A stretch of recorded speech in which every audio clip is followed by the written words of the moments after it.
Okay guys, we are here at Nordic Game 2015. Woo! We've just completed the first day. Everyone's looking surprisingly upbeat considering.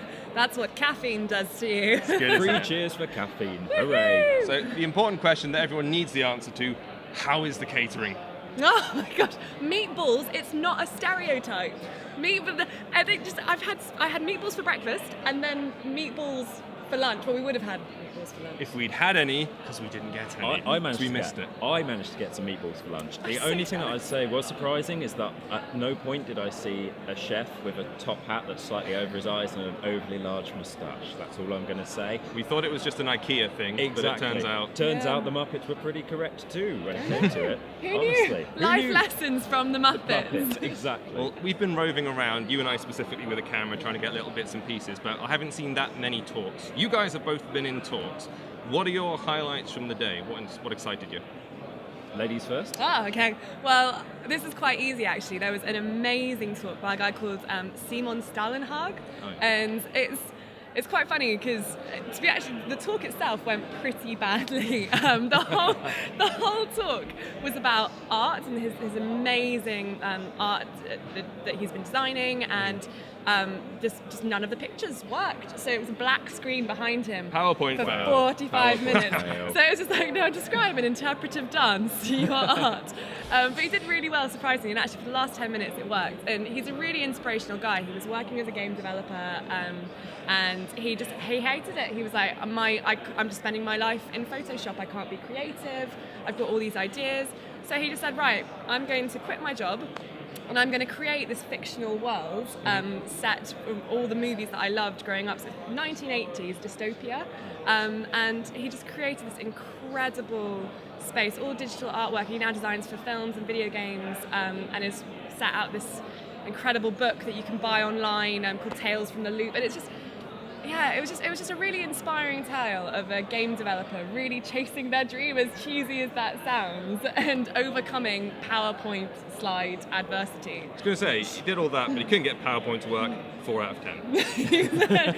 George, have you seen anything exciting? So I was seeing something as well, which was about chasing dreams. So Phil Elliott from Square Enix Collective. If you haven't heard about Square Enix Collective, it's basically the site where indie developers can go and pitch their games.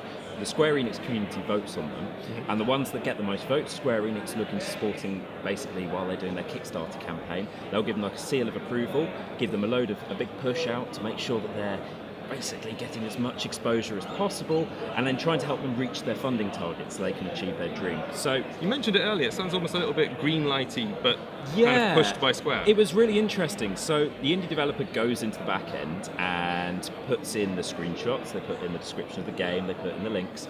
Then Square Enix puts it out on the site, and whatever gains the interest, then Square Enix goes back to them and goes, hey, you've got a really interesting idea, let's see what we can do with this. And it helps them to try and achieve those goals. And what Phil was talking about in particular, he was really showing us how the projects that they've put up for Kickstarter so far, how well they've done, and what they've learned from it. So what was really interesting was the first project that Square Enix actually put out for Kickstarter with a kind of a seal of approval bombed. It totally tanked. It was called World War Machine, and it did look really interesting, but what he was saying was that they didn't work hard enough with the developer to coordinate everything. And so the developer launched the Kickstarter without Square Enix really knowing that they had done it.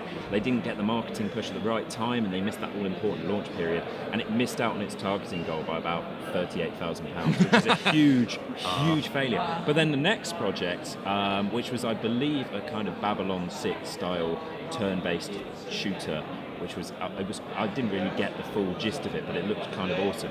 That one exceeded its target by about 5 or 6 times over. And after that success, they went and built upon it and came up with some really handy tips for developers who might be considering a Kickstarter to go about making the most of it. All right, fair enough. Well, we've seen a lot of games just walking around the place. It's quite multi-platform, this place.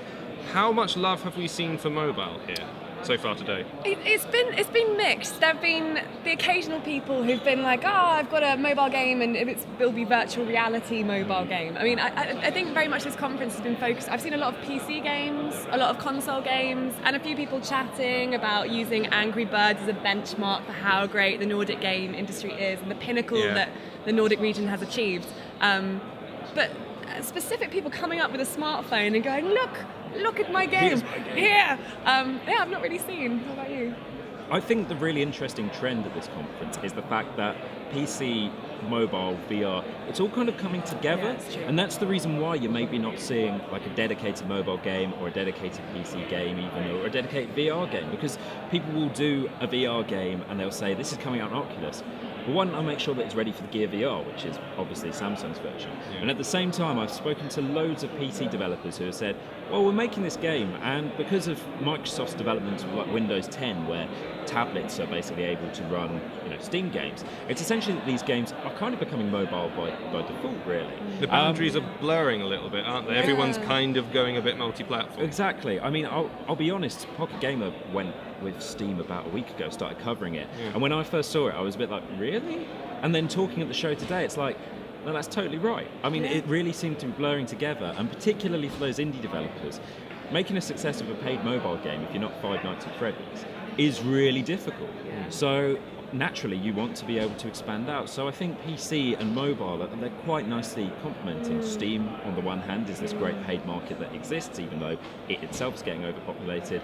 And then you've got the indie mobile opportunity as a way of kind of topping it up. So, I mean, yeah, definitely not many people who are solely mobile focused, but a lot of people who still are thinking about mobile as part of their overall game plan, I guess. Yeah. And that's even true with one of the opening keynotes was from Ubisoft, and it was titled "Cross-Platform Collaboration is a Key to Success." And I think that was the second keynote of the entire conference, which shows how much we're seeing that trend kind of coming to the fore. And with the Nintendo stuff as well, they're going for the NX system. We're not sure exactly what the system is, but the idea that it's going to unite all of their platforms, from the home console stuff to the DSs to tablet software when they start making it, which they're going to be doing soon. The idea that everything's going to be a unified experience across multiple platforms. It's what's big at the moment, isn't it? It sounds fascinating. I have no idea how well it's actually going to work in practice, because Microsoft have said this is what Windows 10 is going to be like, but what it's going to be like and what it actually is a completely different question. But if it does work, I mean, I love the idea of potentially being able to pick up great Steam games, play it on a tablet on the go, and maybe not be so restricted by just what the App Store offers, because although I completely appreciate the appeal of free-to-play casual games, I myself am more of a hardcore indie gamer who likes to pay for his games and get those kind of do artsy look at you types. and think hardcore. Exactly, that's it, hardcore. Just look at the jacket, look at it, honestly. It's good. No, you've got like the collar up there. Exactly. I feel like it should be more like. Exactly. Going for the full Deckard. That's it. Sherlock. That's it. Exactly. I feel like I should be part of a really nerdy biker gang. That's. Don't be a part of a biker gang. I've seen the news. It ends badly. So we tend to approach these conferences from a coverage perspective. Yeah. We all either are organising events or doing journalism or whatever. If you are coming here to either network, or you're trying to sell your ad network, or you're trying to push your latest development project, what do you think is the best way to go about doing it? How do you get visibility at a place like this? I think the main thing is to really master your pitch. I have had so many opportunities to speak to ad networks. I mean, I go to a lot of these business-focused events, and ad networks, if they're not careful, their pitches sound identical. We can offer you traffic around the world from all of these different... And it's like, well, what's the difference? What do you do well? What's your unique selling point? This is kind of like really basic kind of business stuff, but people forget to hone it.